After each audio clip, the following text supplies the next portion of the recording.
ভাই প্রশ্ন করেছেন, তাবলিগ জামাতের দুই গ্রুপ নিয়ে মারামারি চলছে, এখন 4 জন মানুষ মারাও গিয়েছে।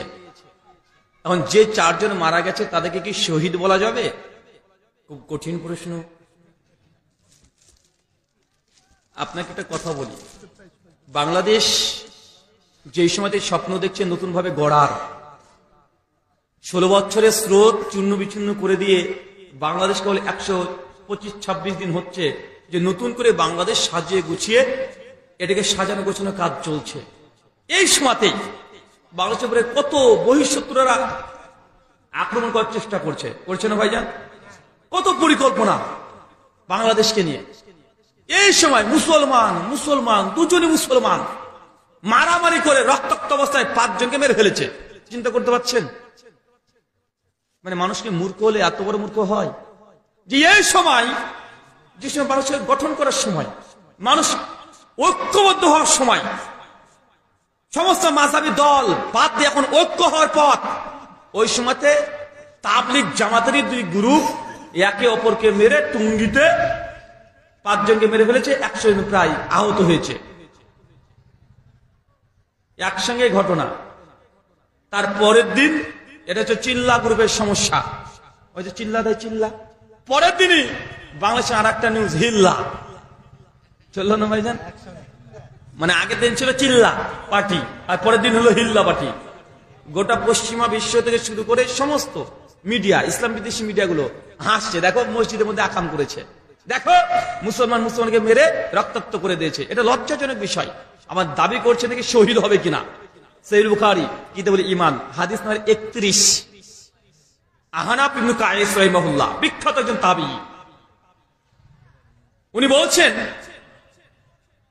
যে জঙ্গে সিফফিন বোঝেন? সিফফিনের যুদ্ধ কার সঙ্গে কার হয়েছিল? মুয়াবিয়া রাদিয়াল্লাহু তাআলা আনহু এক পক্ষ, আর এক পক্ষ আলী বিন আবি তালেব, দুটো মুসলিম দল। বলছে আমি যখন ওই যুদ্ধের জন্য যাচ্ছিলাম তখন আমাকে বলা হলো কোথায় যাচ্ছ? বলছে আলী বিন আবি তালেবের দলে হয়ে আমি মুয়াবিয়ার বিরুদ্ধে যুদ্ধ করতে যাচ্ছি। তখন বলা হলো তুমি যদি তাদের বিরুদ্ধে যদি অস্ত্র ধারণ করো কোন মুসলমান ভাইয়ের দিকে, তাহলে উভয়ের পরিণামই জাহান্নাম হবে।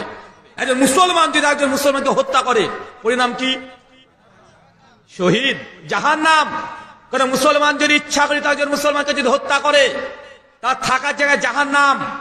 সহিহ বুখারীতে একাধিক হাদিস যে দুনিয়ার মধ্যে সবচাইতে বড় বড় সিন গোনা হচ্ছে 3টা। আশরাকু বিল্লাহ, আল্লাহর সঙ্গে শিরিক করা, কাতলুন নাফস, কোন মানুষকে হত্যা করা। মুমিন ব্যক্তিকে যদি হত্যা করেন, এটা শিরকের পরে এই পাপটা হচ্ছে সবচেয়ে বড় পাপ, চিরস্থায়ী জাহান্নাম, ক্ষণস্থায়ী না। জামে তিরমিজির হাদিস 2117 নম্বর, আল্লাহ নবী বলছেন গোটা দুনিয়ার সমস্ত আসমানবাসী, সমস্ত ফেরেশতা মানুষ মিলে যদি একজন মুসলমান মুমিনকে যদি হত্যা করে, আল্লাহ এই সমস্ত আসমানবাসী ফেরেশতা আর মুমিনদেরকে আল্লাহ ধ্বংস করে দিতে চান। একটা মুমিনের মূল্য কত দেখেছেন? আচ্ছা, কাবার দাম বেশি না একটা মুমিনের দাম বেশি? কাবার দাম বেশি না মুমিনের রক্তের দাম বেশি? মুসলমান এটাই জানেন না। আরে কাবার চাইতে মুসলমানের রক্তের দাম বেশি। সেই মুসলিমের হাদিস যে কাবার চাইতেও একজন মুসলমান, প্রকৃত খাঁটি মুসলমান মুমিনের রক্তের দাম আল্লাহর কাছে অনেক বেশি। কিন্তু দেখেন 2 গ্রুপ মারামারি করছে, এরা দিকে তাবলীগ করে, নিজেই জাহেল।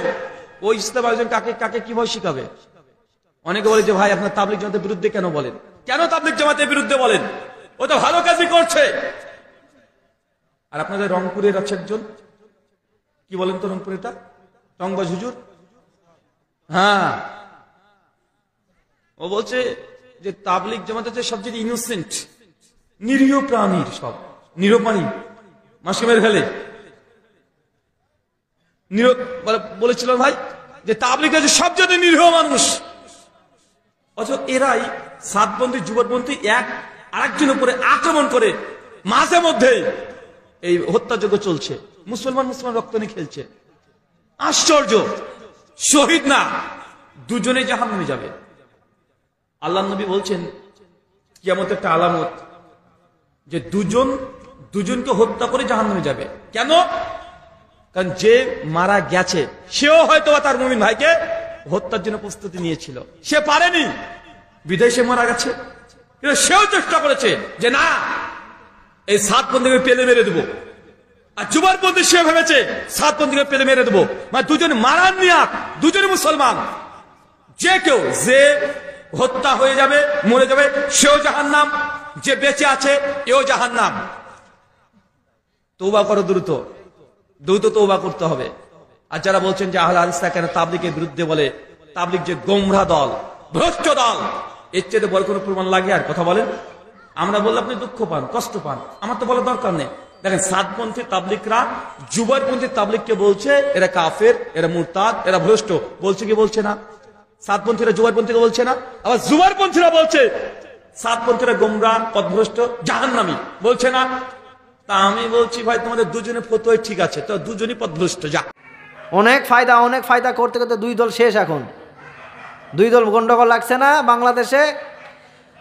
একটা বিষয় লক্ষ্য করেন, দেখেন একটা বিষয় খেয়াল করেন যে দুইটা তাবলীগ জামাতের যে দুইটা গ্রুপ, সাদ গ্রুপ এবং জুবাইর গ্রুপ, শুনতেছেন?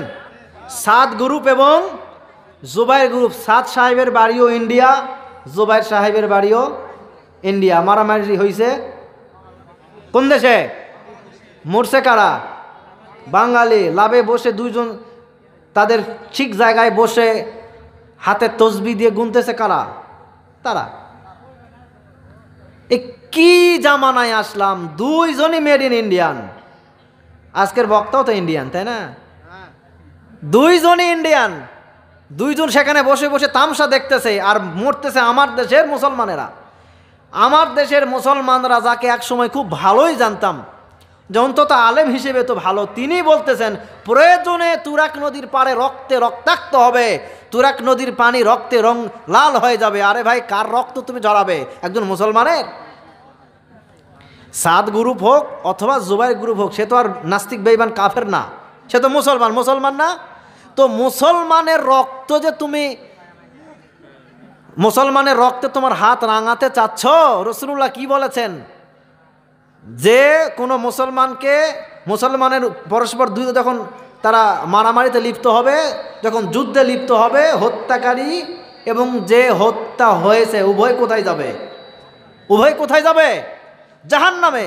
সাহাবীগণ বলছেন, হে আল্লাহর রাসূল, তা তো বুঝলাম না, একজন মানুষ একজনকে হত্যা করলো, তো এ না হয় জাহান্নামে যাবে। মনে করেন আমি তালহাকে হত্যা করতে যাচ্ছি, আমি তালহাকে হত্যা করে ফেললাম, এখন উচিত আমাকে জাহান্নামে দেওয়া?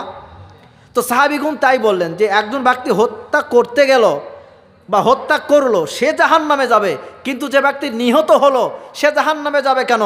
রাসূলুল্লাহ বলছেন, কারণ সেও প্রস্তুত নিয়েছিল তাকে হত্যা করতে, সুযোগ পায়নি, তাই হয়নি। তো দুই দলে এত নিরীহ প্রাণী।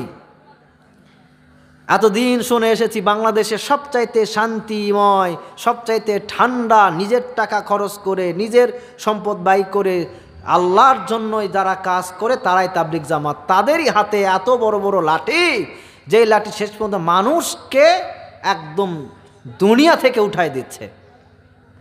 অনেকে বলতেছে শহীদ হয়ে গেছে। মুসলমানের হাতে এভাবে মৃত্যুবরণ করলে শহীদ হয়? তুরাক নদীর পার শহীদ হওয়ার জায়গা? পরিষ্কার বলছি, যতক্ষণ পর্যন্ত আল্লাহ রাব্বুল আলামিন যে বিধান দিয়েছেন, রাসূলুল্লাহ যেই তরিকা দিয়েছেন, সেই তরিকা মোতাবেক যদি কোরআন এবং সুন্নাহর সঠিক তাবলীগ যতদিন পর্যন্ত হবে না, ততদিন পর্যন্ত এই মারামারি কিলাকিলিও বন্ধ হবে না। এবং এই দলের হাতে যখন লাঠি একবার উঠছে, সৌদি আরব আর এমনিতে নিষিদ্ধ ঘোষণা করে নাই। যখন বলছিল সৌদি আরবের প্রত্যেকটা মসজিদ থেকে যখন ঘোষণা আসছিল যে এদের মধ্যে উগ্রতা আছে, হায় রে বাঙালির আবেগ, এরা নিরীহ প্রাণী, এখন কি দেখতেছেন কি হচ্ছে এগুলো? এই জন্য আসুন সব কিছুকে ফেলে রেখে কোরআন এবং সুন্নাহ মোতাবেক আমাদের চলতে হবে, নচেত এই জাতির ভাগ্য কোনোদিন খুলবে না।